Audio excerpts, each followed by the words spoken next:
It is October 28 and it's my pleasure to be with Elena Danaan in Bucharest, Romania. And we have just returned from an investigation at the Bucegi mountains, and we had some remarkable discoveries there and the results of some scientific testing. So great to be with you, Elena. Great to be with you as well, Michael. What an incredible experience we just had. Right. Now, for people that aren't familiar with what is at the Bucegi Mountains in Romania, do you want to just elaborate on what's there and why we went there? Yeah, we went there because we were intrigued and inspired by the truth revealed in the books from Radu Cinema, the Transylvanian series, which discloses under covert names and underground days under the Sphinx in the Bucegi Mountains. And through these books, there's a true story of militaries discovering ancient artifacts, alien-like artifacts, really, or aliens, or from a very highly advanced ancient civilization. So we were very curious. We were invited to Romania, to Bucharest, for some interviews. So we took this opportunity to go and visit the Sphinx on the top of the Bucegi and see what we could get as information there. Right. Now, in the Radu Cinema books, he describes how in 2003, through radar, ground-penetrating radar, the US military had discovered that there was an object under the Bucegi Mountains, some kind of anomaly, and an investigation began in 2003, and that the Romanian intelligence service was involved in that, and also Freemasons were involved with that, and that there was an anomaly, and when they went inside, they kind of came across some frequency fence and all of that. So you want to talk a little bit about the role of Freemasons in these kind of ancient antiquities or these anomalies that are found around the world, and what it was that this kind of like expedition involving Romanian intelligence, Freemasons and US military, what they found out there. Yes, when I read in the books from Radu Cinema that the Freemasons on a high levels were involved in the discovery and the operations of exploration of the Bucegi underground complex, I thought this is exactly what I could experience in Egypt. As the audience know, I've been working as an archaeologist in Egypt for 9 years, and there I could see that the Freemasons hold all the sacred sites that potentially, well, actually, not truly hold highly advanced technology. The Sphinx of Giza, under which the halls of record, the Egyptian halls of record are, the Karnak temple where I worked, holds a great power energetically. It's like a power plant inside. And there are some anomalies there as well. So the Freemasons also have a hold on Karnak temple. I worked there 8 years in that location, and I was faced and even had problems with them, And through Zahi Hawass, the former minister of Egyptian antiquities, we could see, well, I've worked with him for a short while, and we could see that he was very eager to explore all these ancient mysteries under the Giza Plateau. And every time he would come across halls of records or undergrounds or passages under the Sphinx, he would be so proud and happy, would announce it in the newspapers. And a few days later, he would publish a denial as what this never happened, that it was fantasy. And you could really see a pattern that someone was stopping him. And that's the Freemasons. That's what I came to understand working in Karnak Temple. So when, I read about Freemasons trying to have the hand on the Bucegi technology, It didn't surprise me at all. It would have surprised me on the contrary. They try to have a hand on every place in the world where you have ancient technology that could help them to gain more power. The thing is that they're still trying to understand how to make it work, So that didn't surprise me. Yeah, I recently did an interview with Daniel and Derek, who are the grandsons of a whistleblower, Daniel Morris Salter. And he was involved in UFO crash retrieval operations. He worked with the National Reconnaissance Office. And he said that Freemasons are very much involved in running extraterrestrial related projects. And he says that the way it's organized is that the Freemason hierarchy, like up until the 33rd degree, it's all kind of normal people do good things, and as far as they know, the Freemasons are a positive, benevolent organisation. But he says at the 33rd degree level, a test is done, and they bring out the Bible, the Holy Bible, and they're told, we want you to spit on this or desecrate this Bible. And if you, as a Freemason, going for the 33rd degree, if you say, no, I'm not going to do that, they'll say, that's the right answer. Congratulations, you've now are a 33rd degree Freemason. And so they go away thinking that they've reached the apex of Freemasonry. If you say, okay, and you spit on the Bible, you desecrate it in some way, they say that you've made the right answer. Now you can go on to the higher levels. And it's at those higher levels, 34, 35, 36, where it's all about meetings with extraterrestrials, finding ancient technologies, suppressing all of the truths about the technologies, the extraterrestrials, and the agreements that the Freemasons are involved in, these secret agreements. So it all happens at the above 33 degree level. So what do you think about that? I think it makes sense to me that because there is compartmentalization between within the Freemasons, as I understand it from my experience in Egypt. In the mission where I was working in Karnak, there were different heights, different levels of Freemasonry. You had the executive director, and then you had the scientific director was a higher level, and then when I was above him. And I remember that the executive director didn't have access to what was going on in the higher levels. And I was a witness to an event where the executive director was infuriated because he was really tired, and he said to me, I am tired of these Freemasons fighting to own Karnak. So that told me a lot. And I had to face them as well from different... Right.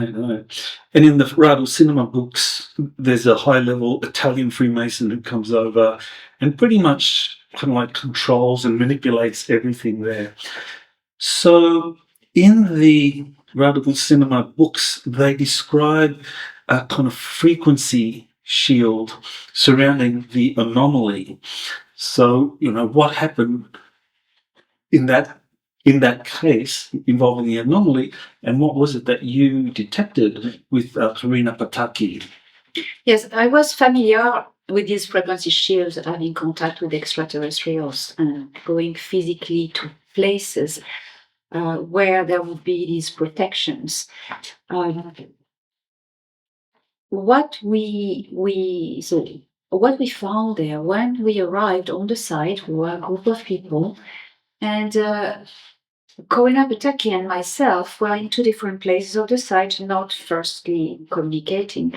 And we both heard the same thing. Firstly, a very high pitch frequency that was like statics, but it was coming from the ground, but it was like a bit above the surface, and really very high and constant. And under this, there was another sound. It was different, more louder, and it was a pulsation, like a heartbeat. You could sense it was frequency waves. It was not organic like a creature, but it was pulsating. And we both heard this. So we understood exactly what it was. Not at first the pulsating sound, but the frequency shield. We knew it's a frequency shield, and we can feel it. And Corina Pataki, we know that by her DNA and her consciousness, who she is, she has a great connection with the site. Well, that goes into another department of, but she was abducted when she was a child in Romania by the military and brought to an underground facility, put in a chair where they used her to activate the chair technology and to open portals. And her DNA is what was in the picture. So she totally connected with it. And I said to her, why wouldn't we do a remote viewing while we are here? But not a classical scientific remote viewing with a protocol of, blind protocol as we know, not that kind of remote viewing. Conscious remote viewing, which we know the target, and with consciousness projection. That means we would stay in our bodies, but expand our consciousness into the target, which was under the Sphinx. So we did that. We held hands, and my colleague filmed it. We didn't know what we were going to see. We had a little idea with the Radio Cinema books, and I was curious to see if we could see the same things. So we managed to pass through this frequency shield. What is this frequency shield, right? It is a protection to stop people to intrude. People who are not of a high frequency of consciousness, meaning people who want to destroy the place or with bad intention, or steal the technology. But also, you need to have the right DNA to pass through. So if you don't have the right DNA and the right frequency of consciousness, you are killed. You are killed. So we didn't go there with our physical bodies, but we are with our consciousness, and it was enough to pass through. For two reasons. Corina Pataki has a link with this place. And the people, I had the confirmation that the people who lived there, I have lived among them. So I had the right consciousness frequency as well. I'm going to talk about that later, more details, I suppose. When we passed through, we saw a dome, the inside of a dome. It wasn't a really round room. It was nearly round, and there was a piece a bit truncated, nearly a full circle, not really, not exactly. And there were openings, square openings, all around the rooms. There was a kind of a twilight we could see, but not in full daylight.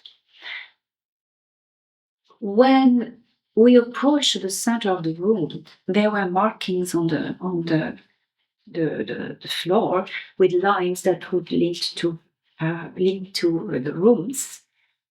And it was like, that it was transparent or glass, maybe not larger than this. And underneath there was light that lit up, and it activated light in the rooms. And all of that was coming from the center of the room. There was a kind of a small dome and a kind of a half of a bubble of a sphere. Maybe it was half in the ground, but we could see the top of it. And it was like a blue plasma that suddenly activated and woke up. And when this woke up, all lights came in. And this happened when Corina's consciousness, or light, not her light body, but a consciousness body, I would could say, her soul approached it. And I could see her in transparency, like a transparent human body. And I knew it was her. She approached and everything lit up. And suddenly we heard the pulse. And I said to her, "Oh, the pulse, it's coming from this thing in the middle. It's alive." And she said, "Yes, it's alive." And then it hit me. That's a plasmic core consciousness. It's exactly like in the arcs. That's the engine, that's the core central consciousness that animates the technology, activates it. And if you remove it, nothing works anymore. You know? Some are contained in crystal, for instance, in some arcs. I think JP did describe that. So this plasmic consciousness is alive. It's a plasmic being that's been there from immemorial times. We went to a room where there was a high table with a holographic map of the galaxy. And we could zoom in with planets and star systems. Everything was linked with lines, glowing lines like holograms. And if you zoom in on planets, you can see life forms, like little icons, 3D icons, transparent of creatures, one for each species. And it was amazing. And you could move them from a world to another and see on that world, it transforms a little bit into something else. It was really incredible. Incredible. And then I had a revelation at that moment. I said, Corina, I know this technology. I used it. I used it when I lived among the Anunnaki, or Anunnaki as people know them. I used to do work, a genetic work, experiment, engineering, and I used the same technology. I remember that. I actually had memories before we went to the Bucegi, but that confirmed it. So I said to her, yeah, it's an Anunnaki technology. It was an Anunnaki genetic laboratory. I was sure. And I had a confirmation when we saw the chair. So we went to another room and she was rolled to it. And that was the chair. And probably the chair where she was taken when she was a child. I recognized the technology straight away because this chair, I've seen it in Anunnaki shuttles as a pilot's chair. So it's a chair that allows the person to interface with the technology. Whatever it is, a ship, a laboratory, for instance, or anything. So she starts in it, and this chair in particular, you have patches on the back that interface, patches of light that interface with the spine.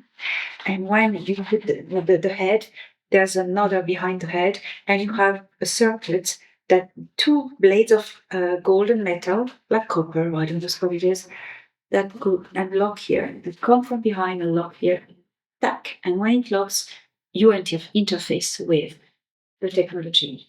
And she has an incredible experience. She saw a portal opening, and she saw timelines like threads of light, and she could move them. It was incredible technology, you know. And the core consciousness was responding. And this pulse was incredible. And then we came back into our bodies at the surface. We disconnected, but we still could hear this pulsation. And I actually recorded it with my Android phone. So let's play that pulse now for people that are watching us, because in the earlier interview we did, and actually where people got to see you and Corina do that psychic projection into the laboratory, we didn't talk about the pulse, and we didn't play the recording. So now we can play that recording.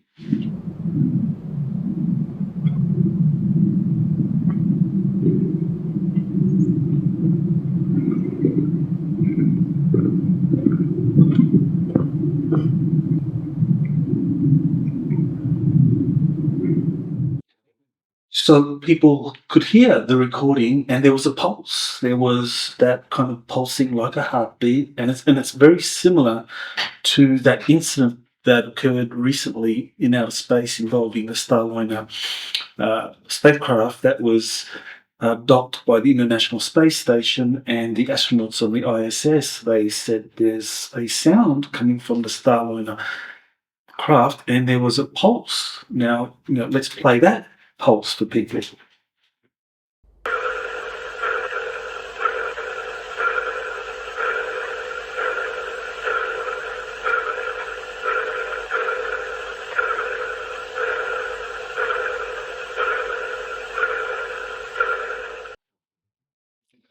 So now you could see, you could hear that it's very similar. It's like a heartbeat. So, and you mentioned JP, and he went into a space ark and engaged with the consciousness of the ark, and he also heard that same pulsing sound from the Starliner craft. So, this is pretty standard with these organic or plasmic consciousness, that they'd have that pulse. And also, if you just elaborate on that frequency shield, was that frequency shield kind of like some kind of protective technology, or was that in fact the organic or the plasmic consciousness? Well, this plasmic consciousness have a pulse because they are entangled in something to be alive. For instance, they are souls. They are like our souls, but they are at a different level, and they are different nature, different shape. So for a soul to incarnate or embed itself into anything, a biological body or a spaceship or any kind of device, they need a pulse. Entangling into a human body is the heartbeat that creates an electromagnetic pulse, and the human soul will be able to enter the chest and lock with the heartbeat. When the heart stops, the soul goes, happens through the heart center. It's the same with these plasmic consciousness. They are entangled in what? Many of them are entangled in plasma. That's why we call them plasmic consciousnesses. First you can have this pulse. Plasma is a polarized gas or polarized ether. So you have a kind of electrical current in it that can create this pulse. But this pulse, plasmic pulse, is very audible, of course. But what's audible with this plasmic consciousness is when they embed technology. When they embed technology, you need a pulse from the technology. And this is what you hear. That means the technology is inhabited by a soul. A soul. That's what you hear. And the pulse is the electromagnetic field generated by the technology, actually, that is animated by a soul, a heartbeat. So it's like a multiplied or enhanced sound of the life, the pulse of the life that is in it. So that's what you hear. So the frequency shield, we can create them by technology. But when there is a plasmic consciousness in the place, that changes everything. It's probably the plasmic consciousness that creates this shield around her to protect herself and the technology. And when a plasmic consciousness is within a spaceship, it does the same. You have this field around it that only the people with the right DNA can enter the ship. If they have guests, they'll deactivate a door, deactivate a passage. But it's reacting with her DNA frequency, so she can decide who can come in. She wants people with good intention that are not going to harm her or steal the technology, so she regulates her frequency shield as such. So this is a very important point, because the plasma consciousness that activates that location, that hall of records or a space ark, is very intelligent, and it can decide who can enter and who can't. Now, in the original telling of the discovery of that anomaly and of the Hall of Records, Caesar Brad had the right DNA to be able to access it, and he was accompanied by some military personnel and, of course, a Freemason. But what you discovered was that this was kind of all shut down. So was the Bucegi, this Hall of Records shut down because the kind of Freemasons made a decision that they didn't want this to come out, and so they just decided to shut it down? Or was it because they didn't have the right DNA and consciousness to activate it? What I think happened is that they couldn't get the technology to work. So what the Freemasons do when they are confronted to these situations, they shut down the places to avoid other organizations to take over. So they shut down, they seal the places, and they leave it to the future when they come back with a solution. They did that in Göbekli Tepe, Now the excavation sites, the excavations are stopped, frozen by the Freemasons. And that was confirmed by archaeologists. And they even planted orchards of trees on locations that are very particularly sensitive, where we know there is something, archaeologically speaking. So that's what they do. They freeze, and they said regarding Göbekli Tepe, we leave it to the future generation. That is typical. That's what they do. Well, one other thing that really kind of intrigued me about the discovery of this, or what you found inside of Bucegi Mountains, that it was actually, rather than just being a hall of records, it was actually like an ancient laboratory created by the Anunnaki, and that it's protected by the organic consciousness. So that's intriguing. So it suggests that there are many other places where you have these ancient laboratories. And it immediately made me think of the Stargate SG-1 series, where you had these kind of laboratories of the ancients. They call them the laboratories that the ancients built, that were protected by these frequency shields, and there was intelligence there and all of that. So to me, it's like, well, is that kind of soft disclosure that's what they've discovered around the planet? I think Stargate SG-1 and Stargate Atlantis are disclosure series, soft disclosure series. That what made me smile with Stargate Atlantis series is that not only the chair they found on this planet is the replica of the pilot's chair I found in the spaceships where I'm invited physically when I have contacts, but also it's located in the series in the Pegasus galaxy, a world called Atlantis in the Pegasus galaxy, if I remember well, something like that. Yeah. And the Athenians, who are one of the founders of Atlantis on Earth, come from a galaxy, NGC 7331, which is visible through the Pegasus galaxy, constellation. So I found, if they did that, the rest, there are many other golden nuggets in that to find. Now, you identified that this was an Anunnaki laboratory, an ancient laboratory, and you're connected with the Anunnaki. So I want to kind of shift a little bit to something about the Anunnaki and Ea, or Enki in particular, that's kind of puzzled me for some time. And uniformly across the surviving Sumerian texts, they describe Enki as generally a very positive being that was the protector and creator of humanity, and Enlil was this kind of rather ruthless being that was responsible for the flood and did great evil.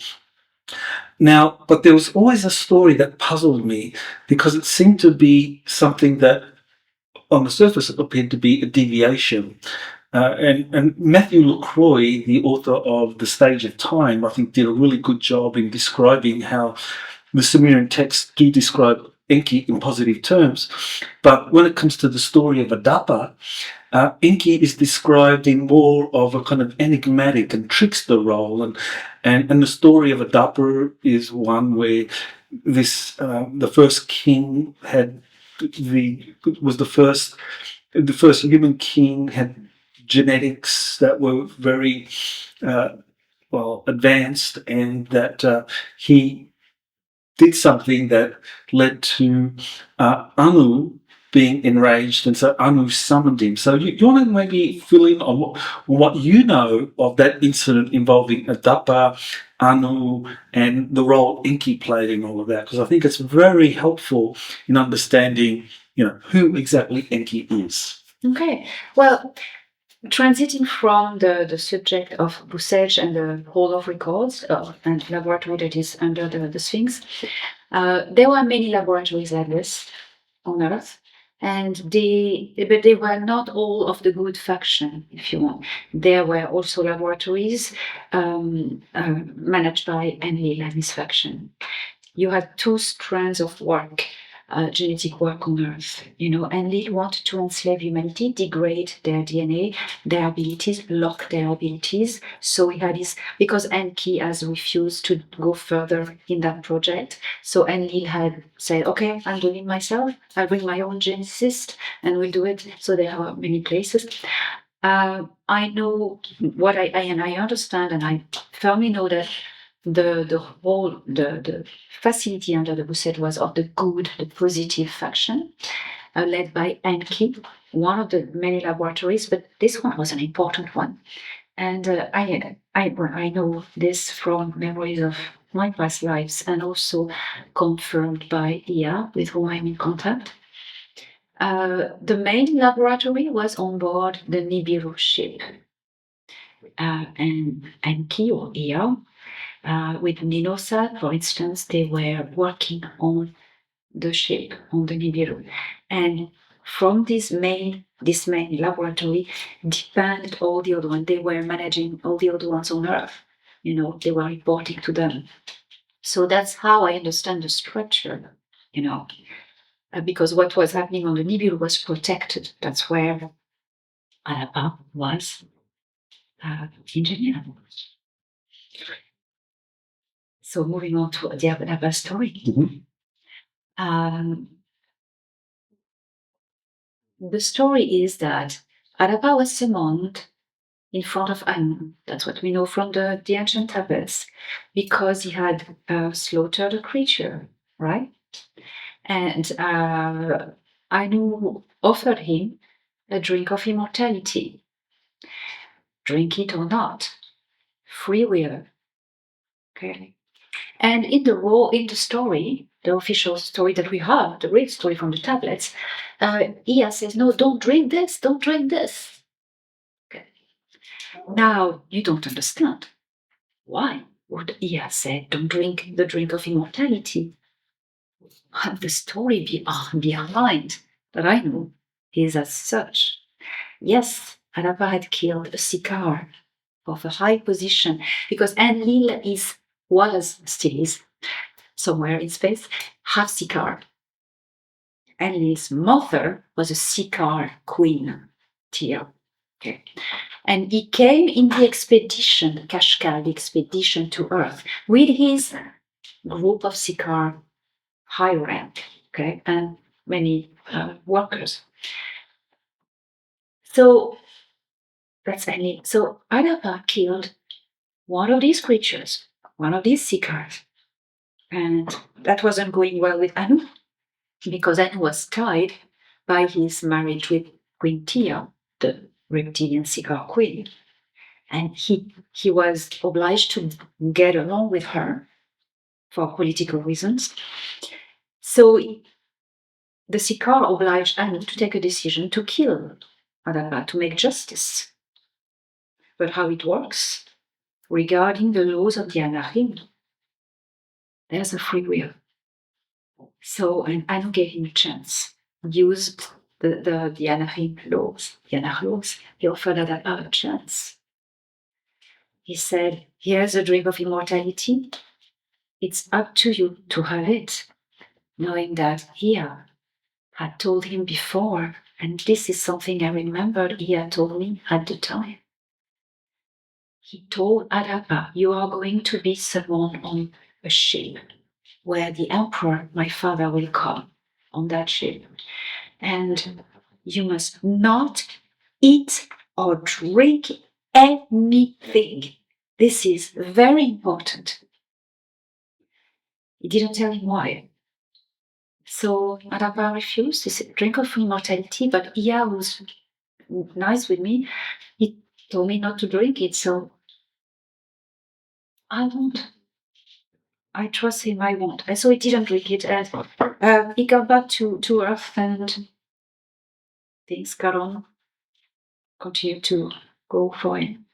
Survived. That's the story I have.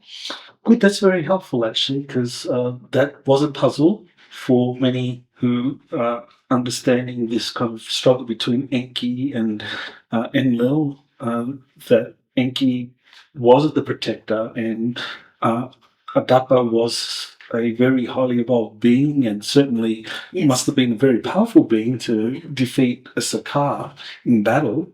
And you can imagine what kind of, and I think he was depicted as a great warrior sage at the time. So yes, so that really does show that Enki was playing this very positive role, and kind of did with. It sounds like what he did with Adapa was very similar to what he did with Noah or Utnapishtim with the Great Flood. And Ia didn't warn only Utnapishtim of the flood, but everyone we could warn them. You know, all the tribal leaders, all the kings. We the information. We tried to get information as far as possible because Enlil had frightened the council and had scared everyone and managed to get everyone to agree with him to wipe out humanity. And it's written in the Athrasis that it is, or the Romanish, I don't remember which one it is. No, the Athrasis, that Enlil had enough of the humans. They were too loud. Means they started to take their voice and become sovereign and rebel. And he didn't want to have it. So he wanted to reset everything. And by the same occasion, wipe out Ia's genetic bloodline through Adapa and his descendants. So he managed to get a reset on Earth by bringing an asteroid to crash into the northern ice cap and flood everything and destroy everything. But he had, the deal was, and the Ciakar did that all the time. They did that in the man system. They did that all the time. They say, we're going to invade you, but we make a deal with you. We got something in exchange to allow you to escape, and then we destroy your world. And they don't respect the notice they go before. That's what happened. That's why not everyone could be saved. Only a few people, because we are taken by surprise, seek our way. So that's what happened. Thank you. That really does help. So I want to now shift to what's been happening more recently.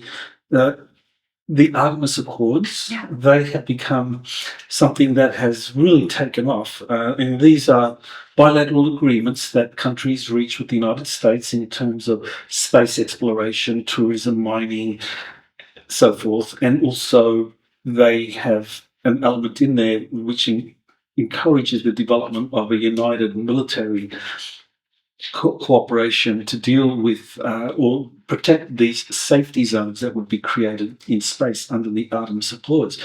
So one of the things that really kind of interests me, and we just had Chile signed on to become the 47th nation to have joined the Artemis Accords, but at the same time you have the BRICS alliance, which is growing. And I think people can get very easily puzzled. They can say, well, how come the BRICS is growing and Everyone is saying, well, the West, European Union, North America, and all of that, they're doomed to economic oblivion, but yet the Artemis Accords are taking off. Now, in my opinion, I looked at some of the missions that JP has done, and he described going to these underground spaceports where he saw international military pilots being trained to fly spacecraft at these US spaceports that have been built or that are controlled by these Nordic extraterrestrials.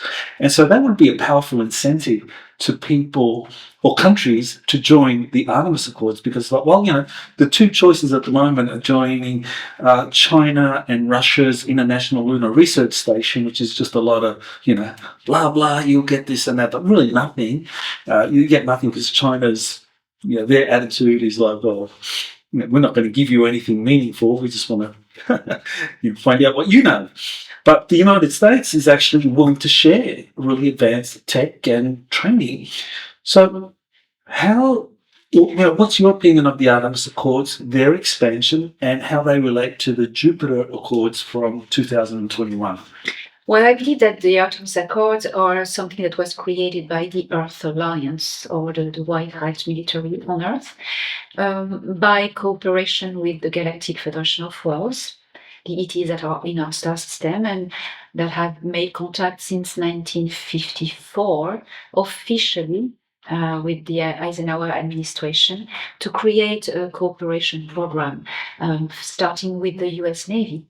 And from that defense program was born Solar Warden.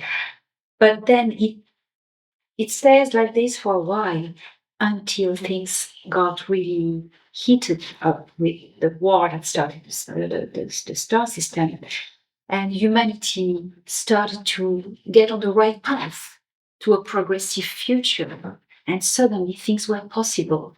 So agreements started to be made. And to me, the Artemis Accords are not only an ancient project of cooperation between the Galactic Federation of Worlds and the White Hat Earth military, but they are also a vision for the future of the future. They are the building blocks of what we could call the future Starfleet, referring Star Trek series, which are self-disclosure as well as we know. The Artemis Accords are growing and growing and growing because it's how it is meant to be. It is becoming the main Starfleet, the main leading force in our star system. And the Jupiter agreements in July 14 to 17, 2021, where agreements were a series of meetings on Jupiter, on an alien base in the higher atmosphere of Jupiter, between deities, the Galactic Federation of Worlds, and many representatives of the Earth Alliance, the White Hat militaries, high-rank officials, and, interestingly, chosen CEOs of certain companies. And these companies were not those working with the deep state. There were different ones. And among them, when I gave the information, I was criticized for it, but I passed on what I passed on. Elon Musk was there. And when I asked why picking these CEOs, they said because they are working for the future of humanity. They are going to work for the future of humanity. Because they have already everything ready.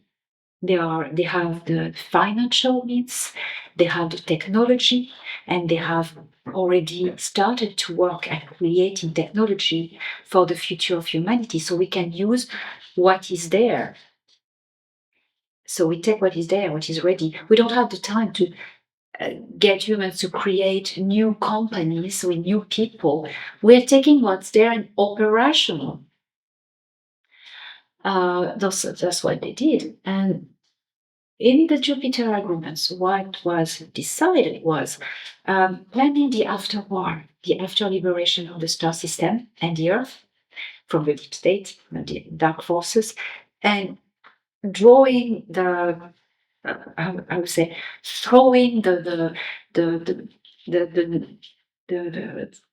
set for the new agreements in the star system by creating safety zones of non-interference in space, by creating commercial laws that means that were meant to avoid and stop corporate war and chaos.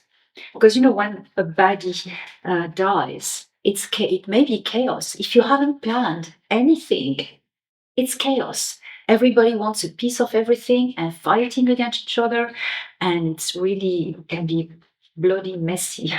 So they have planned the Jupiter agreements to avoid that and plan the future of the star system and Starfleet also. The US were put in charge after this series of meetings. It was decided who was most able to run practically and objectively this system. And the US were the ones who were in agreement with the Galactic Federation since the 1950s. So that made sense. And they were already, involved with them. And under the US command, there was other countries. And I remember that China was one of the 3 countries that were not selected to be in the upper levels. And what I was told, China got the hump really badly from that and decided to compete, to turn and compete. It's good to remind, I believe that it's not one country is bad, one is good. In every country you have black hats and white hats.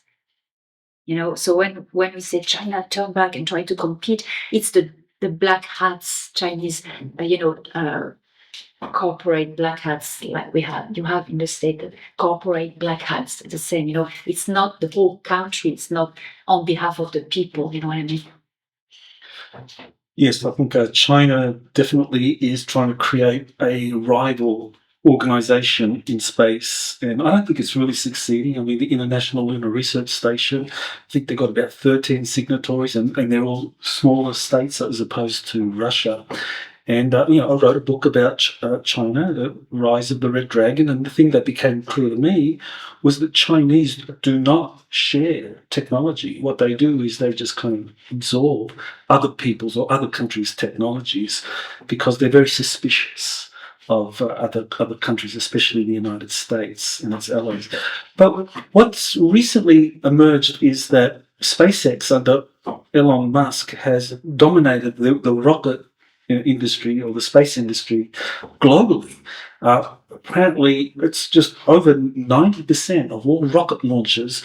That includes rival aerospace companies in the United States like Boeing, General Dynamics, Northrop Grumman, and also the Airbus or the European space program and Russia's Roscosmos, and internationally, that SpaceX dominates the space industry with more than 90% of successful rocket launches, and they've pioneered these reusable rockets.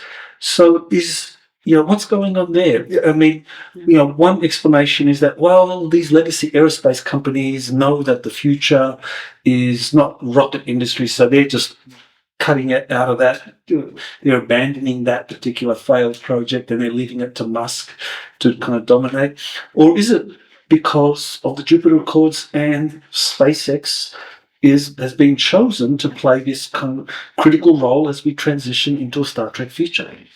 Well, I think, and I believe firmly that this is part of the genius plan. That's also, it's interesting because the Galactic Federation of Worlds, give you an example, when they have an enemy, potential enemy, they are not going to fight it straight face to face. They are going to try to polish their back and make peace agreement with them and welcome them to enter the Federation. Then, if they accept, they control them. and they are tied. They cannot go against the Federation, and they're tied. They're in their control. That's a very typical ET mindset. Okay. Now, the rocket industry, we know, has been something that has developed since the Operation Paperclip, and that's something that's been really lying to people, saying rocket industry is the only way we can reach out to space. Parallel to that, we had solar model, we had anti-gravity, we had the TR3Bs that developed after a while.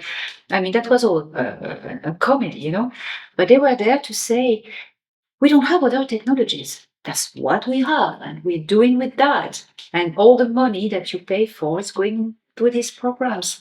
Not. Anyways, so were we going to fight it? Fight the rocket industry by bringing the disclosing the anti-gravity technologies that we already have? But these guys were going to fight.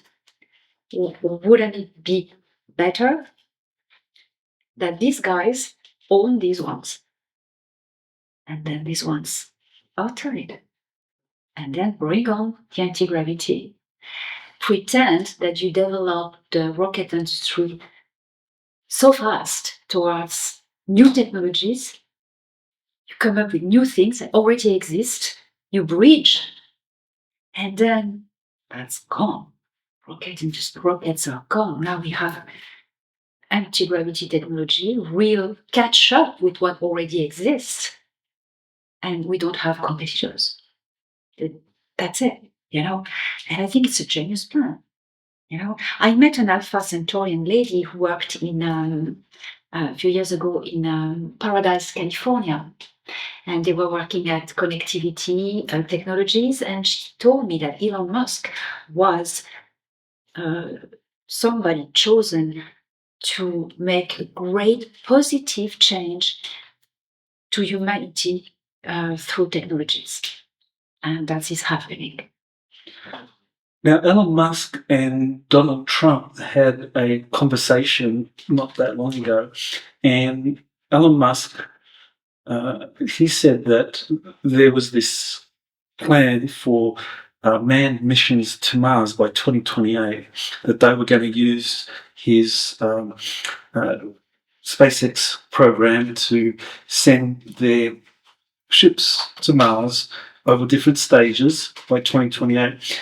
Now, to me, when I saw that, it was like, oh, okay, this is a way for them to disclose what's really on Mars, because they're going to send the first humans to Mars by 2028. And Donald Trump, he was saying, yes, under his administration, and of course we assume there that he's going to win the election, and we'll talk about that soon, that by 2028 he's going to support Elon Musk getting to Mars to establish the first human colony there. And so what do you think the real agenda is with that?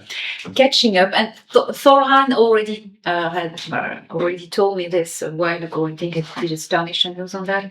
That it's if you disclose the existing anti-gravity technologies, etc., while we still have the deep state in power, the deep state will crush it. So the plan is to bridge, so that pretend you catch up, technologically speaking, developing technologies. Suddenly, we figured out anti-gravity, or figured out torsion fields, we figured out warp drive, subliminal spin, etc. We just figured it out, but it was existing, so you bridge it. And once it's nearly caught up, you tell the people the truth.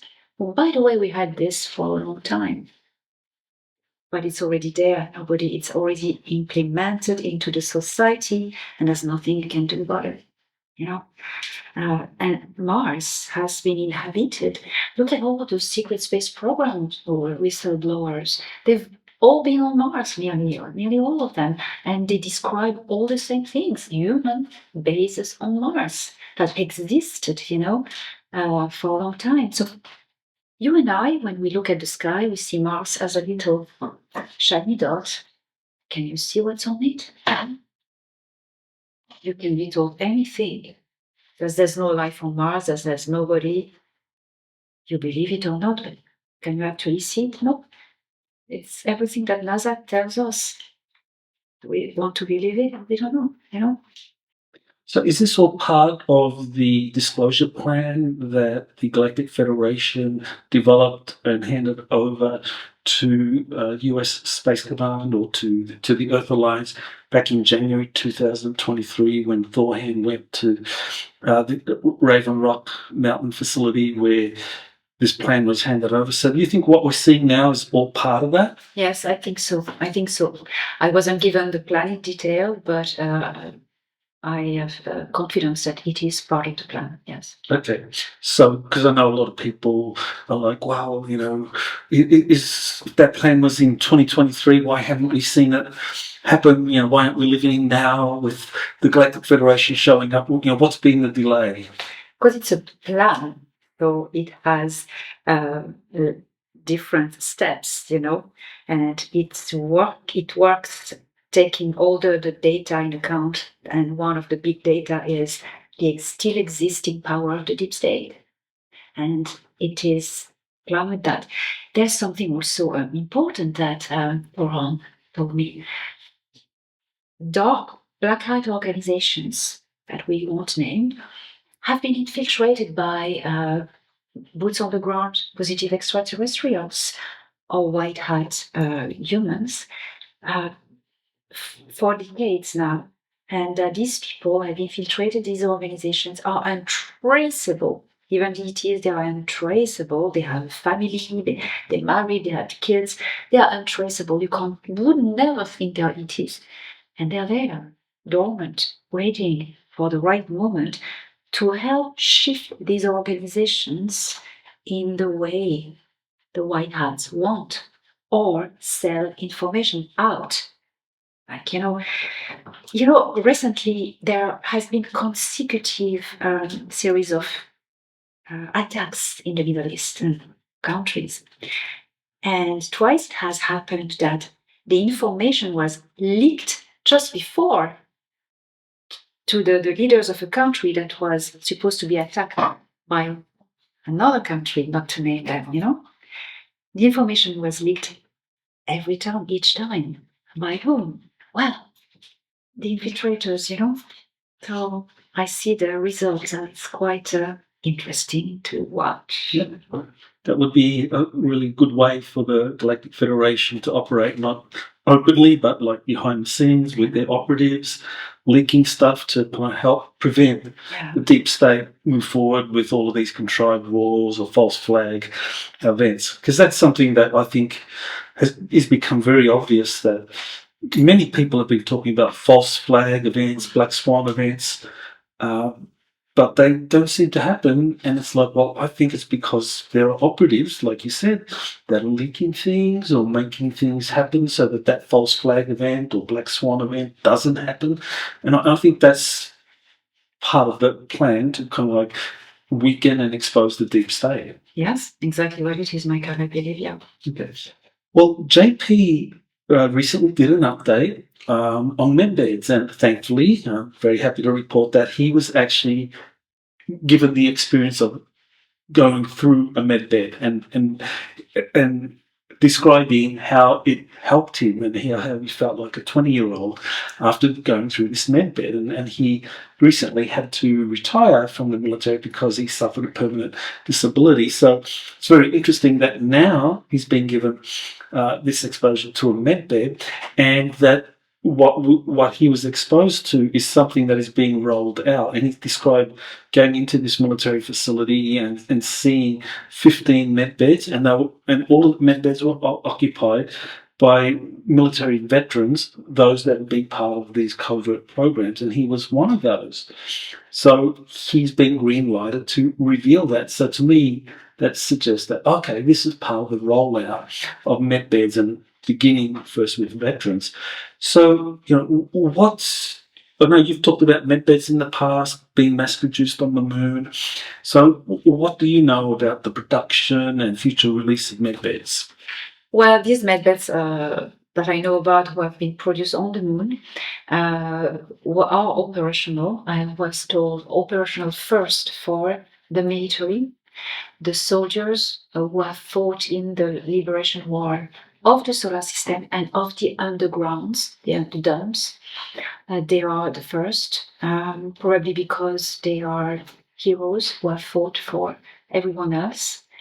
And then once all these people are fine, are cured, it's the next step is young people, children, for any type of requirement. First comes the more severe disease and etc. etc. Children who have been rescued, a lot of children who have been rescued, and then people who have the most severe genetic disease or cancers, or and that's the third part. First the military, and then the kids, and then the people, the older people. That's the procedure that I've been told. Regarding the implementation on Earth, I was told that they are waiting that the deep state is losing power to start implementing them in military facilities, military hospitals, and then civil hospitals and civilian hospitals for everyone to have access to it. That it would be free. You only have the actual bed treatment is free, but you have to pay something for the hospital for the wage of the workers. The nurses, doctors, etc., technicians, you pay for that, but not for the actual treatment. And that's very important. I was asked to insist on that because there's a lot of crooks who try to sell fake med beds or asking a silly amount of money to people, so that's important.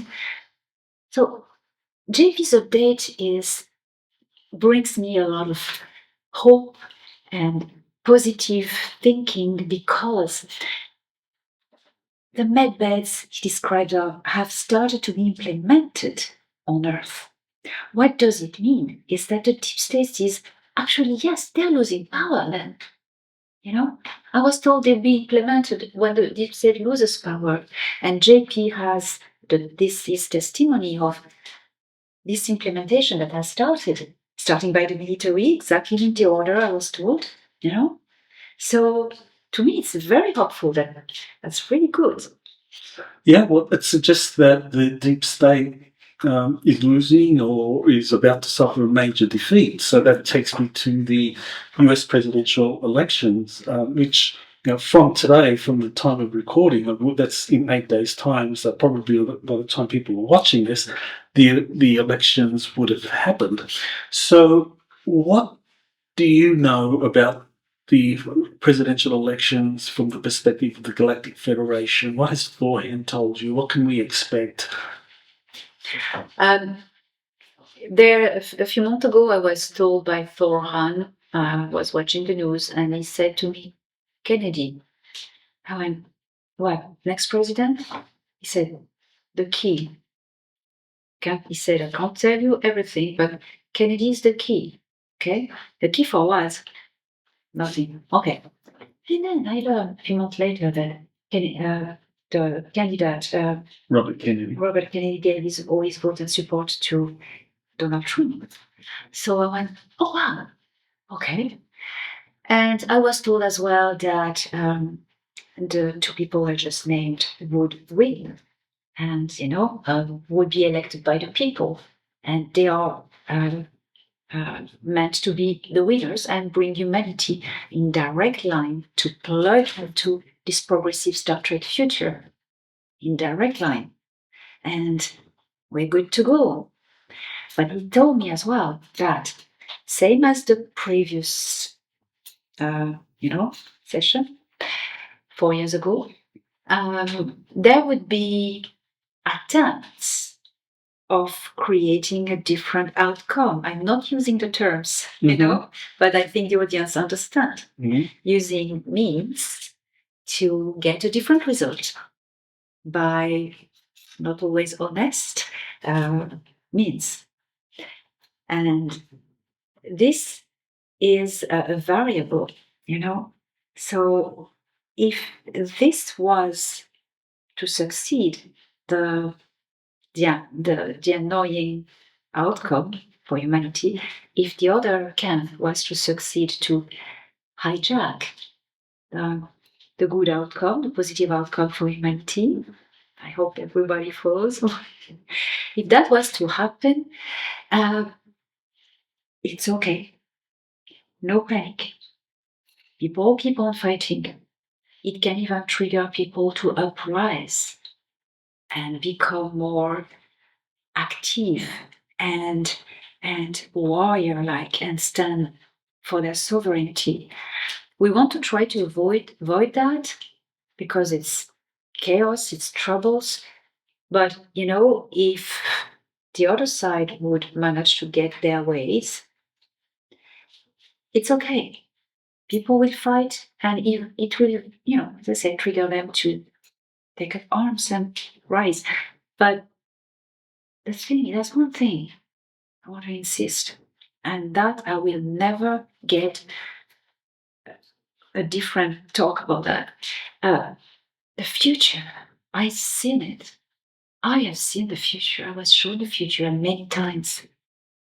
However humanity goes, may they go straightly plugged into it, or if they are still stopped for 4 years and they have to fight their way through the chaos that is going to come for 4 years again, that they go like this or like this, they go there. The future, the positive Star Trek future, is a constant. It's set in the web of the years, of time. It's there. It exists already somewhere in time. It's done. How we get there, it's a variable. If Mr. T is not interfered, we plug directly into it and it's a motorway to the Star Trek future. If it's interfered, we're going to fight through it and keep strong. And it's okay because we're getting there anyway. It will take 4 more years and then, Well, I'm sure there's a lot of people that are watching this that are thinking, "Well, there's no way I'm going to wait 4 years if there's a repeat of 2020." That's it, people. Yes, if that's it, if that comes, go for it. Stand in your sovereignty. And now you really wake up. Okay, so that will be the process of Yes. awakening a lot of people. If it's not a clear-cut victory for Trump and there's shenanigans and it's a protracted process or something else happens, that the resistance or people becoming active to overturn that will be part of the awakening process for the United States. There will be an enough is enough reaction. Mm-hmm. Well, let's kind of finish off, and you already did kind of touch on that, the Star Trek future. I mean, you've already said we're kind of like on that path, but what do you see in terms of the Star Trek future? Is it going to be like humans establishing colonies all over our solar system, being in charge, and the galactic community welcoming us as partners, or will there be a kind of a graduated process? Are there still hurdles for us to overcome as a growing, unifying planetary civilization? We have already started to be part of them, of the Galactic Federation of Worlds, which is an organization that is in charge of protecting the galaxy in a way, military organization. But it's a federation, So we already are halfway in throughout all the military and the positive secret space programs. What is going to happen is that, we are now already in the probation period. All the wait because the extraterrestrials have taken out the extraterrestrial problem. But we need now to take out the human problem as humans. So that's what they're waiting for. That's the law of evolution, of non-interference in a way. So once that is dealt, we merge with them. us as an independent, unique culture, Earth, with all its diversity, it's not even a planetary culture. It's a patchwork of identities, cultural identities that are federated as a planetary federation. Okay, there's a planetary federation. There's no one in charge. It's a federation. There are it's like what they tried to do with Europe, but it was not really well done. It's that kind of thing. There would be terms to lead a council of federated cultures who are all keeping their identity. That's Earth Federation, and this planetary federation will join membership with the Galactic Federation of other worlds or planets. And once we're in, we are sharing everything, all the technology, everything. And it's absolutely radical, the potential. It's going to be amazing having exchanges with other cultures, other races. And I mean, medically speaking, it will be heaven. No more deadly diseases. It will be incredible. And the technology, floating cities that are not made with technology, but by these materials that are vorticial in their nature. That means they cancel the mass. Every atom is a little vortex that cancels mass, has its little portion field that cancels mass. And these materials just have no mass, so they float. They cannot fall ever. And they build cities with that. And humans live on that. Also on the earth that has healed. Nature has healed. And that in 20 years' time, we already see the effects of it. Only 20 years' time from now, we see forests regrowing. The air is clean and clear and crisp. The light is brighter because the atmosphere is clearer. And also the density is a little bit higher. People have noticed that the sun has become whiter. Due also to other phenomena, but also the raising of frequency. When I saw this future, I went, okay, we are going to develop and become more and more numerous on Earth. And I said, I don't see really overpopulation. And then I was shown colonies on other planets. That's how normally a culture expands, organically.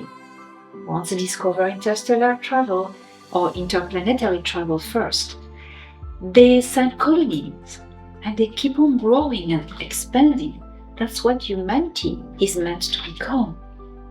With no limitations in anything, not even in space, because space will be ours. Well, thank you for that inspiring vision of the future. That's really wonderful. So I want to thank you, Elena, for sitting down with me at this office here, which was provided to us by Bruno from the Trickster organization. So we want to thank Bruno, and he was ably assisted by Dr. Marvin and Razwan in showing us around, driving us around all over the place, and giving us all this incredible information about Bucegi and the history of Romania and the ancient history, which is really fantastic. So we want to thank you and for making this possible for us. Thanks to Corina Pataki as well, because she had this great idea to bring such wonderful people like you, and we're honored. And my whole country is grateful that you are here. Well, thank you, Bruno, and thank you. You have been listening to Exopolitics Today with Dr. Michael Salla. Please remember to like, share, and subscribe to this channel. Join or start a conversation in the comments. Take the time to explore the vast library of best-selling books, webinars, and podcasts by Dr. Salla. Visit exopoliticstoday.com.